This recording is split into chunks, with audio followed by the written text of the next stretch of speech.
সূরা আন-নূর। রহমান রহিম আল্লাহ তাআলার নামে। এটি একটি সূরা, আমি নাযিল করেছি এবং আমি এতে বর্ণিত বিধানসমূহ ফরজ করেছি। আমি এতে পরিষ্কার করে আমার আয়াতসমূহ নাযিল করেছি, যাতে করে তোমরা এর থেকে শিক্ষা গ্রহণ করতে পারো। এই বিধানসমূহের একটি হচ্ছে ব্যভিচারিণী নারী ও ব্যভিচারী পুরুষ সংক্রান্ত বিধানটি। এদের ব্যাপারে আদেশ হচ্ছে তাদের প্রত্যেককে তোমরা 100টি করে বেত্রাঘাত করবে। আল্লাহর দ্বীনের আদেশ প্রয়োগের ব্যাপারে ওদের প্রতি কোন রকম দয়া যেন তোমাদের মনে না আসে। যদি তোমরা আল্লাহ তাআলা ও পরকালের উপর ঈমান এনে থাকো, তাহলে মোমেনদের একটি দল যেন তাদের এই শাস্তি প্রত্যক্ষ করার জন্য সেখানে মজুদ থাকে। আল্লাহর হুকুম হচ্ছে ব্যভিচারী পুরুষ কেবলমাত্র ব্যভিচারিণী মহিলাকেই বিয়ে করবে, কিংবা বিয়ে করবে কোনো মুশরিক নারীকে। ব্যভিচারিণী মহিলা কেবলমাত্র ব্যভিচারী পুরুষকেই বিয়ে করবে, কিংবা বিয়ে করবে কোনো মুশরিক পুরুষকে। সাধারণ মোমেনদের জন্য এই বিয়েকে হারাম করা হয়েছে। অপরদিকে যারা খামাখা সতী সাধ্বী নারীদের উপর ব্যভিচারের অপবাদ আরোপ করবে এবং এর সপক্ষে 4 জন সাক্ষী হাজির করতে পারবে না, তাদের 80টি বেত্রাঘাত করবে এবং ভবিষ্যতে আর কখনো তাদের সাক্ষ্য গ্রহণ করবে না, কেননা এরা হচ্ছে নিকৃষ্ট গুনাহগার। অবশ্য যেসব ব্যক্তি এ অন্যায়ের পর তওবা করে এবং নিজেদের শুধরে নেয়, তাদের কথা আলাদা। আল্লাহ তাআলা অবশ্যই ক্ষমাশীল ও বড় দয়ালু। আর যারা নিজেদের স্ত্রীদের উপর ব্যভিচারের অপবাদ আরোপ করে অথচ নিজেরা ছাড়া তাদের কাছে অপবাদের পক্ষে অন্য কোনো সাক্ষ্য মজুদ থাকে না, তবে এটাই তাদের সাক্ষ্য যে তারা আল্লাহর নামে 4 বার শপথ করে বলবে অবশ্যই এ অভিযোগের ব্যাপারে সে সত্যবাদী। এরপর 5ম বার শপথ করার সময় বলবে মিথ্যাবাদীর উপর যেন আল্লাহ তাআলার গজব নাজিল হয়। কোন স্ত্রীর উপর থেকেও এভাবে আনিত অভিযোগের শাস্তি রহিত করা হবে যদি সেও 4 বার আল্লাহর নামে কসম করে বলে এ পুরুষ ব্যক্তিটি হচ্ছে আসলেই মিথ্যাবাদী। অতঃপর সেও 5ম বার শপথ করার সময় বলবে সে অভিযোগকারী ব্যক্তিটি সত্যবাদী হলে তার অভিযুক্তের ওপরও আল্লাহর অভিশাপ নেমে আসুক। হে মোমেনরা, যদি তোমাদের উপর আল্লাহ তাআলার অনুগ্রহ ও তার দয়া না থাকত, তাহলে তোমরা এসব নীতিমালা থেকে মাহরুম থেকে যেতে। অবশ্যই আল্লাহ তাআলা হচ্ছেন মহান তওবা গ্রহণকারী এবং প্রবল প্রজ্ঞাময়।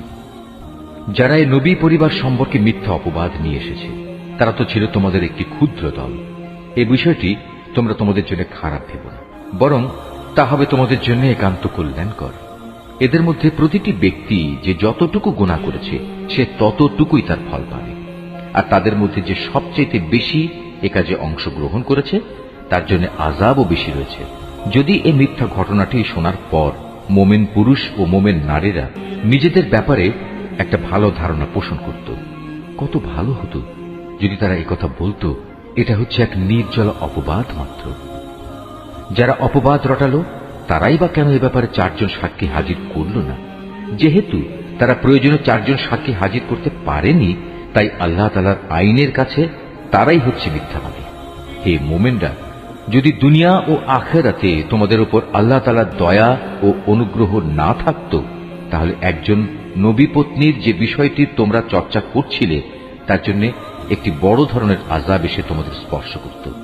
তোমরা এই মিথ্যাকে নিজেদের মুখে মুখে প্রচার করছিলে, নিজেদের মুখ দিয়ে এমন সব কথা বলে যাচ্ছিলে যে ব্যাপারে তোমাদের কোনো কিছু জানা ছিল না।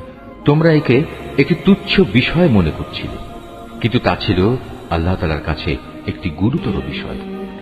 তোমরা যখন ব্যাপারটা শুনলে তখন সাথে সাথে কেন বললে না আমাদের এটা মোটেই সাজে না যে আমরা এই ব্যাপারে কোনো কথা বলবো? আল্লাহ তাআলা অনেক পবিত্র, অনেক মহান। সত্যি এ ছিল এক গুরুতর অপবাদ।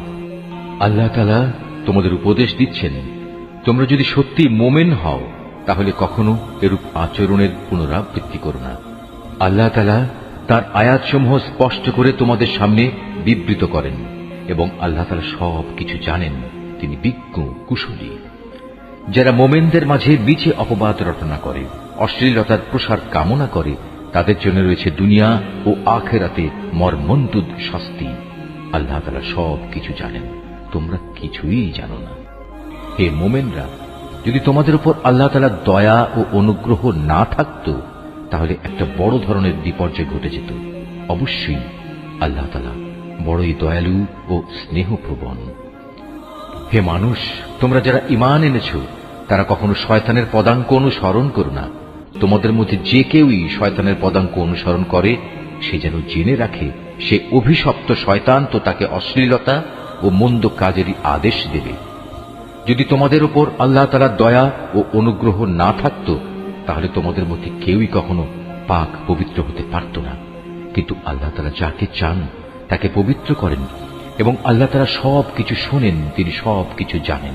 তোমাদের মধ্যে যারা দ্বীনি মর্যাদা ও পার্থিব ঐশ্বর্যের অধিকারী তারা যেন কখনো এ মর্মে শপথ না করে যে তারা তাদের গরিব আত্মীয় স্বজন, অভাবগ্রস্ত এবং যারা আল্লাহ তাআলার রাস্তায় হিজরত করেছে তাদের কোন রকম সাহায্য করবে না। বরং তাদের উচিত তারা যেন তাদের ক্ষমা করে দেয় এবং তাদের দোষ ত্রুটি উপেক্ষা করে। তোমরা কি এটা চাও না আল্লাহ তাআলা তোমাদের গুনাহ মাফ করে দিন? আল্লাহ তাআলা ক্ষমাশীল ও পরম দয়ালু। যারা সতী সাধ্বী নারীদের প্রতি ব্যভিচারের অপবাদ আরোপ করে, যারা এই অপবাদের ব্যাপারে কোনো খবরই রাখে না, সর্বোপরি যারা ঈমানদার তাদের প্রতি অপবাদ আরোপকারী এসব মানুষদের জন্য দুনিয়া ও আখিরাতের উভয় স্থানেই অভিশাপ দেয়া হয়েছে। উপরন্তু তাদের জন্য রয়েছে কঠোর আযাব। সেদিন তাদের কৃতকর্ম সম্বন্ধে স্বয়ং তাদের জিহ্বাসমূহ, তাদের হাতগুলো ও তাদের পাগুলো তাদের বিরুদ্ধে সাক্ষ্য দেবে। সেদিন আল্লাহ তাআলা তাদের যথার্থ প্রাপ্য পুরোপুরি আদায় করে দেবেন এবং তারা জেনে নেবে আল্লাহ তাআলাই হচ্ছেন সুস্পষ্ট সত্য। জেনে রেখো, নষ্ট নারীরা হচ্ছে নষ্ট পুরুষদের জন্য, নষ্ট পুরুষরা হচ্ছে নষ্ট নারীদের জন্য, আবার ভালো নারীরা হচ্ছে ভালো পুরুষদের জন্য, ভালো পুরুষরা হচ্ছে ভালো নারীদের জন্য। মুনাফিক লোকেরা এ ভালো মানুষগুলো সম্পর্কে যা কিছু বলে তারা তা থেকে পাক পবিত্র।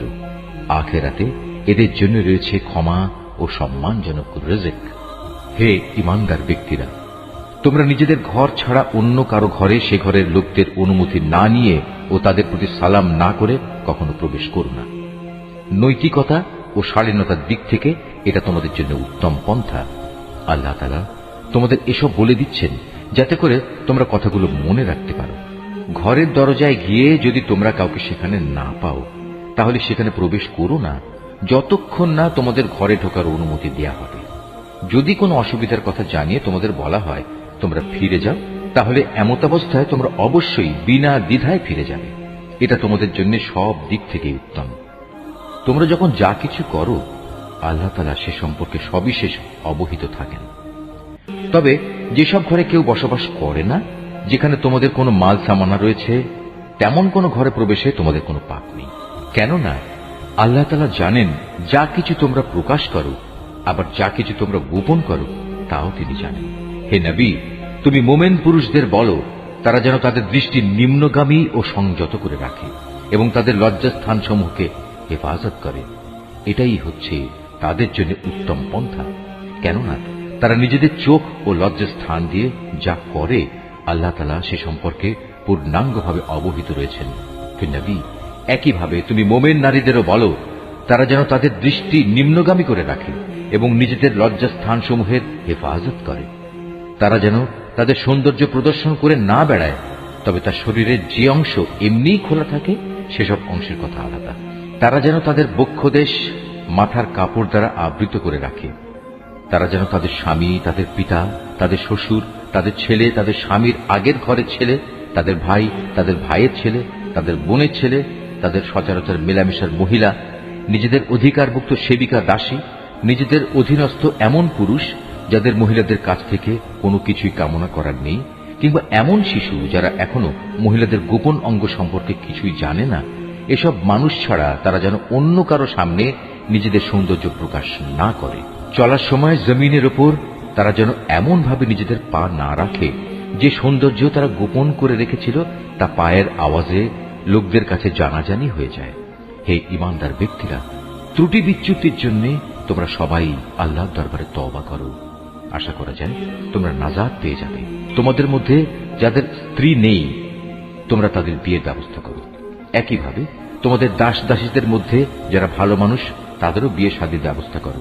যদি তারা অভাবী ও দুশ্চিন্তাগ্রস্ত হয় তাহলে আল্লাহ তাআলা অচিরেই তাঁর অনুগ্রহ দিয়ে তাদের অভাব মুক্ত করে দেবেন। আল্লাহ তাআলা প্রাচুর্যময় ও সর্বজ্ঞ। যাদের বিয়ে করে ব্যয়ভার বহন করার সামর্থ্য নেই, আল্লাহ তাআলা তাদের নিজ অনুগ্রহে অভাব মুক্ত না করা পর্যন্ত তারা যেন সংযম অবলম্বন করে। তোমাদের অধিকারভুক্ত দাস দাসীদের ভেতর যারা মুক্তির কোন অগ্রিম লিখিত চুক্তি লিখিয়ে নিতে চায়, তোমরা তাদের তা লিখে দাও। যদি তোমরা তাদের এ চুক্তির মধ্যে কোনো ভালো সম্ভাবনা বুঝতে পারো, তাহলে আল্লাহ তাআলা তোমাদের যে সম্পদ দান করেছেন তা থেকে তাদের মুক্তির সময় মুক্ত হস্তে দান করবে।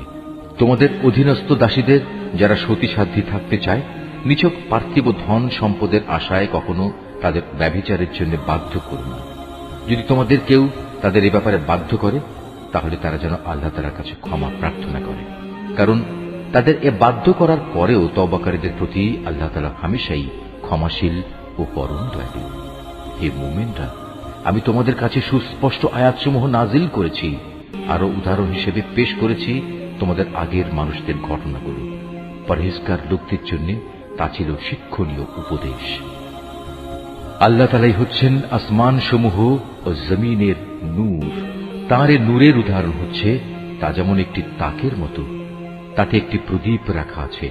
প্রদীপটি আবার স্থাপন করা হয়েছে স্বচ্ছ একটি কাঁচের আবরণের ভেতর। কাঁচের আবরণটি হচ্ছে উজ্জ্বল একটি তারার মতো। তা প্রজ্বলিত করা হয় পবিত্র জৈতুন গাছ মিশ্রিত তেল দ্বারা, যা শুধু পূর্ব দিকের সূর্যের আলো থেকেই আলোকপ্রাপ্ত নয়, পশ্চিম দিকের সূর্যের আলোকপ্রাপ্তও নয়, বরং এটি সব সময় প্রজ্বলিত থাকে। আবার এর তেল এত পরিষ্কার, দেখলে মনে হয় তা বুঝে নিজে নিজেই জ্বলে উঠবে, যদি আগুন তাকে ততক্ষণে স্পর্শ না করে থাকে। আর যদি আগুন স্পর্শ করেই ফেলে, তাহলে তা হবে নূরের উপর নূর। আল্লাহ তাআলা তার অদৃশ্য নূরের দিকে যাকে চান তাকেই হেদায়েত দান করেন। আল্লাহ তাআলা এভাবে মানুষদের বোঝানোর জন্য নানা উপমা পেশ করে থাকেন। আল্লাহ তাআলা প্রত্যেক বিষয় সম্পর্কেই সম্মুখ অবগত আছেন। এসব ব্যক্তিদের সে ঘরসমূহে পাওয়া যাবে যার মধ্যে আল্লাহ তাআলার সম্মান মর্যাদা উন্নীত করা এবং তাতে তার নিজের পবিত্র নাম স্মরণ করার জন্য সবাইকে আদেশ দিয়েছেন। সেসব জায়গাসমূহে সকাল সন্ধ্যা এরা আল্লাহ তাআলার পবিত্রতা ও মহিমা ঘোষণা করে। তারা এমন লোক, ব্যবসা বাণিজ্য তাদের কখনো আল্লাহ তাআলা থেকে গাফেল করে দেয় না। না বেচাকেনা তাদের আল্লাহ তাআলা স্মরণ, নামাজ প্রতিষ্ঠা ও যাকাত আদায় করা থেকে গাফেল রাখতে পারে। তারা সেদিনকে ভয় করে যেদিন তাদের অন্তর ও দৃষ্টিশক্তি ভীত বিহ্বল হয়ে পড়বে। যারা নেক কাজ করে আল্লাহ তাআলা তাদের যথার্থ উত্তম পুরস্কার দেবেন। তিনি তার অনুগ্রহে তাদের যা পাওনা তার চাইতে বেশি দান করবেন। মূলত আল্লাহ তাআলা যাকে চান তাকে অপরিমিত রিজিক দান করেন। অপরদিকে যারা আল্লাহ তাআলাকে অস্বীকার করে, তাদের দৈনন্দিন কার্যকলাপ হচ্ছে একটি প্রতারণার মতো, যেমন মরুভূমিতে মরীচিকা। পিপাসার্ত মানুষ দূরে থেকে তাকে পানি বলে মনে করল, পরে যখন সে তার কাছে এলো তখন সেখানে পানির মতো কিছুই সে পেল না। এভাবে প্রতারণা ও মরীচিকার জীবন শেষ হয়ে গেলে সে শুধু আল্লাহ তাআলাকেই তার পাশে পাবে। অতঃপর তিনি তার পাওনা পূর্ণ মাত্রায় আদায় করে দেবেন। নিঃসন্দেহে আল্লাহ তাআলা তড়িৎ হিসাব গ্রহণে সক্ষম। কিংবা তাদের কর্মকাণ্ডের উদাহরণ হচ্ছে একটি অতল সমুদ্রের অভ্যন্তরস্থ গভীর অন্ধকারের মতো। অতঃপর তাকে একটি বিশাল আকারের ঢেউ এসে ঢেকে আরো অন্ধকার করে দিল। তার উপর আরো একটি ঢেউ এলো, তার উপর ছেয়ে গেল কিছু ঘন কালো মেঘ। এক অন্ধকারের উপর এলো আর এক অন্ধকার। যদি কেউ এ অবস্থায় তার হাত বের করে, আধারের কারণে তার তা দেখার কোনো সম্ভাবনা থাকবে না। বস্তুত আল্লাহ তাআলা যার জন্য কোনো আলো বানাননি, তার জন্য তো কোথাও থেকে আলোর সম্ভাবনা থাকবে না। হে মানুষ, তুমি কি চিন্তা ভাবনা করে দেখোনি, যত সৃষ্টি আসমান সমূহ পৃথিবীতে আছে তারা সবাই আল্লাহর পবিত্রতা ও মহিমা ঘোষণা করে। আর পাখিকুল যারা পাখা বিস্তার করে আকাশে উড়ে চলেছে, তারাও এ কাজ করে চলেছে। এরা সবাই নিজ নিজ নামাজ ও নিজ নিজ তসবিহ পাঠ পদ্ধতি জেনে নিয়েছে। এরা যে যা করছে আল্লাহ তাআলা তার সম্যক অবগত রয়েছেন। মূলত আসমান সমূহ ও জমিনের যাবতীয় সার্বভৌমত্ব একমাত্র আল্লাহরই জন্য। সব কিছুকে তার কাছেই ফিরে যেতে হবে। তুমি কি এও দেখো না, আল্লাহ তাআলাই এ মেঘমালা সঞ্চালিত করেন, অতঃপর তিনি তাকে তার টুকরোগুলোর সাথে জুড়ে দেন। তারপর তাকে স্তরে স্তরে সাজিয়ে রাখেন, পুঞ্জীভূত করেন। অতঃপর এক সময় তুমি মেঘের ভেতর থেকে বৃষ্টির ফোঁটাসমূহ বেরিয়ে আসতে দেখবে। আরও দেখবে আসমানের শিলাস্তর থেকে তিনি শিলা বর্ষণ করেন এবং যার উপর চান তার উপরই তা বর্ষণ করেন। আবার যাকে চান তাকে তিনি তার আঘাত থেকে অব্যাহতিও দেন। মেঘের বিদ্যুৎ ঝলক চোখে ধাঁধা লাগিয়ে দেয়, মনে হয় তা বুঝি দৃষ্টিশক্তিকে এক্ষুনি নিষ্প্রভ করে দিয়ে যাবে। আল্লাহ তাআলাই রাত ও দিনের পরিবর্তন ঘটান। অবশ্যই অন্তর্দৃষ্টি সম্পন্ন মানুষদের জন্য এর মাঝে আল্লাহ তাআলার কুদরতের অনেক শিক্ষা রয়েছে। আল্লাহ তাআলা বিচরণশীল প্রতিটি জীবকেই পানি থেকে পয়দা করেছেন। অতঃপর তাদের মধ্যে কিছু চলে তার বুকের উপর ভর দিয়ে, কিছু চলে 2 পায়ের উপর, আবার কিছু চলে 4 পায়ের উপর ভর করে।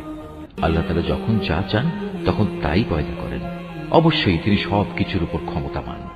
আমি অবশ্যই হিদায়াতের জন্য সুস্পষ্ট আয়াতসমূহ নাজিল করেছি, আর এর মাধ্যমে আল্লাহ তাআলা যাকে চান তাকে সহজ সরল পথে পরিচালিত করেন। যারা মুনাফিক তারা বলে, আমরা আল্লাহ তাআলা ও রাসূলের উপর ঈমান এনেছি এবং আমরা তার আনুগত্য করি। একটু পরেই তাদের একটি দল আল্লাহ তাআলা ও তার রাসূলের আদেশ থেকে মুখ ফিরিয়ে নেয়। বস্তুত ওরা আসলেই মুমিন নয়। যখন সত্যি সত্যি ওদের আল্লাহ তাআলা ও তার রাসূলের দিকে আহ্বান করা হয়, যাতে করে আল্লাহ রাসূলের পক্ষ থেকে তাদের পারস্পরিক বিরোধের মীমাংসা করা যায়, তখন তাদের একটি দল পাশ কেটে সরে পড়ে। যদি এ বিচার ফয়সালা তাদের সপক্ষে যায়, তাহলে তারা একান্ত বিনীতভাবে তার কাছে ছুটে আসে। এদের অন্তরে কি কুফরে কোনো ব্যাধি আছে, না এরা রাসূলের নবুয়তের ব্যাপারে সন্দেহ পোষণ করে, অথবা এরা কি ভয় করে আল্লাহ তাআলা ও তার রাসূল ওদের প্রতি কোন রকম অবিচার করবেন? আসলে তা নয়, বরং তারা নিজেরাই হচ্ছে জালেম। অপরদিকে ইমানদার লোকদের যখন তাদের পারস্পরিক বিচার ফয়সালার জন্য আল্লাহ তাআলা ও তার রাসূলের দিকে আহ্বান জানানো হয়, তখন খুশি মনেই তারা বলে, হ্যাঁ, আমরা আল্লাহ তাআলা ও তার রাসূলের আদেশ শুনলাম এবং তা যথাযথ মেনেও নিলাম। বস্তুত এরাই হচ্ছে সফলকাম ব্যক্তি, যারা আল্লাহ তাআলা ও তার রাসূলের আনুগত্য করে, আল্লাহ তাআলাকে ভয় করে এবং তার নাফরমানি করা থেকে বেঁচে থাকে, তারাই হচ্ছে সফলকাম। হে নবী, এ মুনাফিক লোকেরা আল্লাহ তাআলার নামে শক্ত কসম খেয়ে বলে, আমরা তোমার এতই অনুগত যে তুমি যদি আদেশ করো তাহলে আমরা ঘর বাড়ি ছেড়ে অবশ্যই তোমার সাথে বেরিয়ে যাব। হে নবী, তুমি বলো, তোমরা বেশি শপথ করো না, তোমাদের আনুগত্য আমার তো জানাই আছে। তোমরা যা কিছু করো আল্লাহ তাআলা তা ভালো করেই জানেন। হে নবী, তুমি এদের আরো বলো, তোমরা আল্লাহ তাআলার আনুগত্য করো আল্লাহর রাসূলের। হ্যাঁ, তোমরা যদি মুখ ফিরিয়ে নাও তাহলে জেনে রেখো, আল্লাহ তাআলা দ্বীন পৌঁছানোর যে দায়িত্ব তার উপর দেয়া হয়েছে তার জন্য সে দায়ী। অপরদিকে আনুগত্যের যে দায়িত্ব তোমাদের উপর দেয়া হয়েছে তার জন্য তোমরা দায়ী। যদি তোমরা তার কথা মতো চলো তাহলে তোমরা সঠিক পথ পাবে। রাসূলের কাজ হচ্ছে আল্লাহ তাআলার কথাগুলো ঠিক ঠিক মতো পৌঁছে দেয়া। তোমাদের মধ্যে যারা আল্লাহ তাআলার উপর ঈমান আনে এবং সে অনুযায়ী নেক কাজ করে, তাদের সাথে আল্লাহ তাআলা ওয়াদা করেছেন তিনি জমিনে তাদের অবশ্যই খেলাফত দান করবেন, যেমনি ভাবে তিনি তাদের আগের লোকদের খেলাফত দান করেছিলেন। সর্বোপরি যে জীবন বিধান তিনি তাদের জন্য পছন্দ করেছেন তাও তাদের জন্য সমাজে ও রাষ্ট্রে সুদৃঢ় করে দেবেন। তাদের ভয়ের অবস্থাকে নিরাপত্তা ও শান্তিতে বদলে দেবেন। তবে এজন্য শর্ত হচ্ছে তারা শুধু আমারই গোলামি করবে, আমার সাথে কাউকে শরীক করবে না। এরপরেও যে এবং যারা তার নিয়ামতের নাফরমানি করবে তারাই গুনাহগার বলে পরিগণিত হবে। হে মুসলমানরা, তোমরা নামাজ প্রতিষ্ঠা করো, যাকাত দাও, রাসূলের আনুগত্য করো। আশা করা যায় তোমাদের উপর দয়া ও অনুগ্রহ করা হবে। কাফিরদের ব্যাপারে কখনো একথা ভেবো না যে তারা জমিনে আমাকে অক্ষম করে দেবে। তাদের ঠিকানা হচ্ছে জাহান্নাম, আর কত নিকৃষ্ট এই ঠিকানা। হে মানুষ, তোমরা যারা ঈমান এনেছ, মনে রেখো তোমাদের অধিকারভুক্ত দাস দাসীরা এবং তোমাদের মধ্যে থেকে যারা এখনো বয়ঃপ্রাপ্ত হয়নি, তারা যেন 3টি সময়ে তোমাদের কাছে আসার জন্য অনুমতি চেয়ে নেয়। সে সময়গুলো হচ্ছে ফজর নামাজের আগে, দুপুরে যখন তোমরা কিছুটা আরাম করার জন্য নিজেদের পরিধেয় বস্ত্র শিথিল করো, এবং এশার নামাজের পর। মূলত এ 3টি সময় হচ্ছে তোমাদের পর্দা অবলম্বনের সময়। এগুলো ছাড়া অন্য সময়ে আসা যাওয়ার ব্যাপারে তোমাদের উপর কোনো দোষ নেই, না এতে তাদের জন্য কোন রকম দোষ আছে, কেননা তোমরা তো প্রায়ই একে অপরের কাছে যাতায়াত করে থাকো। আল্লাহ তাআলা এভাবেই নিজের নির্দেশগুলো সুস্পষ্টভাবে বর্ণনা করেন। বস্তুত আল্লাহ তাআলা মহাজ্ঞানী, তিনি প্রবল প্রজ্ঞাবান। তোমাদের নিজেদের সন্তানরাও যখন বয়প্রাপ্ত হয়ে যায় তখন তারা যেন তোমাদের কামরায় প্রবেশের আগে সেভাবেই অনুমতি নেয় যেমনি তাদের আগে বড়রা অনুমতি নিত। আল্লাহ তাআলা এভাবেই তার আদেশসমূহ তোমাদের কাছে খুলে খুলে বর্ণনা করেন। আল্লাহ তাআলা সব কিছু জানেন, তিনি পরম কুশলী বটে। বৃদ্ধা নারী যাদের এখন আর কারো বিয়ের বন্ধনে আসার আশা নেই, তাদের উপর কোনো দোষ নেই যদি তারা তাদের শরীর থেকে অতিরিক্ত কাপড় খুলে রাখে। তবে শর্ত হচ্ছে তারা সৌন্দর্য প্রদর্শনকারী হবে না। অবশ্য এ অতিরিক্ত কাপড় খোলা থেকেও যদি তারা বিরত থাকতে পারে তা তাদের জন্য ভালো। আল্লাহ তাআলা সব কিছু শোনেন, আল্লাহ তাআলা সবকিছু জানেন। যে ব্যক্তি অন্ধ তার উপর কোনো বিধি নিষেধ নেই, যে পঙ্গু তার জন্য কোনো বিধি নিষেধ নেই, যে ব্যক্তি অসুস্থ তার উপরও কোনো বাধ্যবাধকতা নেই, এবং তোমাদের নিজেদের উপরও কোনো দোষ নেই যদি তোমরা তোমাদের নিজেদের ঘর থেকে কিছু খেয়ে নাও। একইভাবে এটাও তোমাদের জন্য দূষণীয় হবে না যদি তোমরা তোমাদের পিতা পিতামহের ঘরে, মায়েদের ঘরে, ভাইদের ঘরে, বোনদের ঘরে, চাচাদের ঘরে, ফুপুদের ঘরে, মামাদের ঘরে, খালাদের ঘরে, এমন সব ঘরে যার চাবি তোমাদের অধিকারে রয়েছে, কিংবা তোমাদের বন্ধুদের ঘরে কিছু খাও, অতঃপর এতেও কোনো দোষ নেই। যে এসব জায়গায় তোমরা সবাই একত্রে খাবে কিংবা আলাদা আলাদা খাবে, তবে যখনই এসব ঘরে প্রবেশ করবে তখন একে অপরের প্রতি সালাম করবে। এটা হচ্ছে আল্লাহর কাছ থেকে তাঁরই নির্ধারিত কল্যাণময় এক পবিত্র অভিবাদন। এভাবেই আল্লাহ তাআলা তোমাদের জন্য তার আয়াতসমূহ বিশদভাবে বর্ণনা করেন যাতে করে তোমরা বুঝতে পারো। খাঁটি ইমানদার ব্যক্তি তো হচ্ছে তারা যারা আল্লাহ তাআলা ও তার রসুলের উপর ঈমান আনে।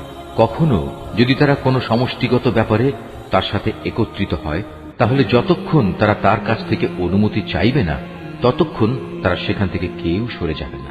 হে নবী, যারা আল্লাহ তাআলা ও তার রসুলের উপর বিশ্বাস করে যদি তারা কখনো তাদের নিজেদের কোনো কাজে বাইরে যাবার জন্য তোমার কাছে অনুমতি চায় তাহলে তুমি যাকে ইচ্ছা তাকে অনুমতি দিও এবং আল্লাহ তাআলার কাছে এদের গুনাহ মাফের জন্য দোয়া করো।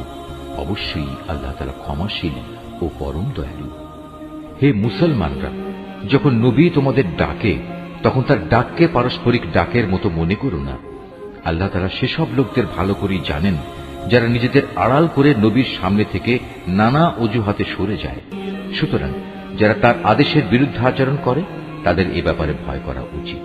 তাদের উপর এ বিরুদ্ধাচরণের জন্য এ দুনিয়ায় কোনো বিপর্যয় এসে পড়বে কিংবা পরকালে কোনো কঠিন আযাব এসে তাদের গ্রাস করে নেবে। হে মানুষ, তোমরা জেনে রেখো আসমান সমূহ ও জমিনে যা কিছু আছে তা সবই আল্লাহ তাআলার জন্য নিবেদিত। তোমরা যে অবস্থার উপর আছো আল্লাহ তাআলা তা ভালো করেই জানেন। যেদিন মানুষ সবাই তাঁর দিকেই প্রত্যাবর্তিত হবে সেদিন তিনি তাদের সব কিছুই জানিয়ে দেবেন যা কিছু তারা দুনিয়ায় করত। আল্লাহ তাআলা সব বিষয়ই ওয়াকিবহাল।